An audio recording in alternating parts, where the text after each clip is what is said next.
Pengemudi Mercy tabrak Pak Oga hingga tewas, mobil terbakar. Viral video kecelakaan terjadi di Jalan Siliwangi, Ring Road Barat, Gamping, Kabupaten Sleman, Senin 31 Juli 2023, sekitar pukul 8 waktu Indonesia bagian Barat. Sebuah mobil sedan Mercedes-Benz E300 plat polisi B2005 TL menabrak tiang rambu lalu lintas dan Pak Ogah yang sedang mengatur lalu lintas. Berdasarkan keterangan dari polisi di lokasi kejadian, sedan Mercy ditumpangi 2 orang. Kecelakaan maut itu bermula ketika mobil Mercedes-Benz nomor polisi B2005 TL yang ditunggangi PW 18 tahun warga Teban, Gondokusuman, Yogyakarta dengan penumpang NC 17 tahun warga Sinduadi, Melati, Sleman melaju dari arah selatan ke utara dengan kecepatan tinggi. Kemudian ia diduga hendak menghindari sebuah truk jaringan waralaba yang akan putar balik. Hal itu disampaikan oleh Kanit Kagum Satreskrim Polresta Sleman Ibtu Bowo Laksono.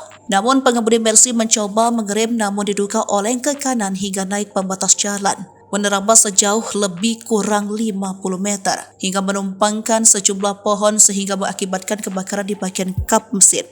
Akibat peristiwa tersebut, Pak Ogah yang diketahui berinisial WS warga Trihanggo, Sleman meninggal dunia. Korban mengalami patah tulang tengkorak, lengan kanan hingga kaki kanan patah. Bahkan bagian perut ikut mengalami pendarahan. Jenazah pun langsung dibawa ke Rumah Sakit Queen Latifah, Gamping, Sleman. Sementara itu pengemudi mengalami luka lecet pada tangan kanan dan kiri.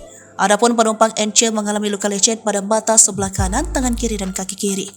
Untuk mobil truk box dikendarai BR 28 tahun warga Purbalingga, Jawa Tengah tidak mengalami luka. Sementara beredar video PW pengemudi Mercedes-Benz tersebut diamankan warga setempat.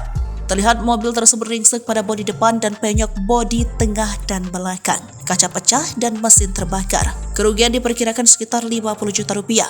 Truk box penyok pada bodi belakang kanan. Kerugian materi diperkirakan 1 juta rupiah. Selain 2 kendaraan, kerugian juga pada tiang rambu putar balik roboh dan divider atau pembatas jalan pecah.